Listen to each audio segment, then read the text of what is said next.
చాలా మందికి బల్లారాధన అనే విలువ తెలియదు. క్రీస్తు యేసు రక్తంలో శరీరంలో పాలు పొందే విలువ చాలా మందికి తెలియక చాలా నిర్లక్ష్యం. ఏముందులే ఈ నెల కాకపోతే వచ్చే నెల ఇంకో వేరే స్థలానికి పోతే ఎవరికి పడితే వాళ్ళకి ఇస్తారు కదా, అక్కడ పోయి తీసుకుందాంలే.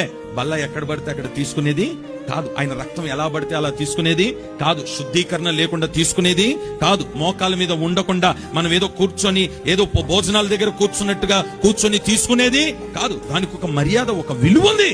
యేసు క్రీస్తు రక్తం పరిశుద్ధమైన రక్తం, ప్రతి పాపిని కడగగలిగిన రక్తం. యూదా చెడ్డ ఆలోచనలతో ఆయన రక్తంలో పాలు పొందినాడు. ఏమైనాడు? ఉరి తీసుకున్నాడా? యేసు క్రీస్తు రక్తం ఒకని పరిశుద్ధునిగా మార్చగలిగినది, ఒకని ఉగ్రత నుండి తప్పించగలిగినది. అదే యేసు క్రీస్తు రక్తాన్ని సరైన రీతిలో గాని పాలు పొందకపోతే, తీసుకోకపోతే వాడిని ఉరి శిక్షగా మారుతుంది. ఇంత ఇచ్చేదానికి మీ మాటలా అని మీరు అనుకోవద్దు. ఇంతే గాని అది ఉరి తాడవచ్చు, అది దీవెనకరంగా మార్చొచ్చు. దేనితోనైనా తమాషా వేయొచ్చు, కానీ ఆయన రక్తంతో, ఆయన శరీరంతో, బల్లారథంతో తమాషా వేయకూడదు. చాలా జాగ్రత్తగా ఉండాలి ఈ విషయంలో. మంచి మనస్సాక్షితో, మంచి హృదయముతో, యథార్థమైన హృదయముతో ఆయన రక్తములో పాలు పొందితే ఆయన రక్తం మనల్ని నీతిమంతులుగా మారుస్తుంది.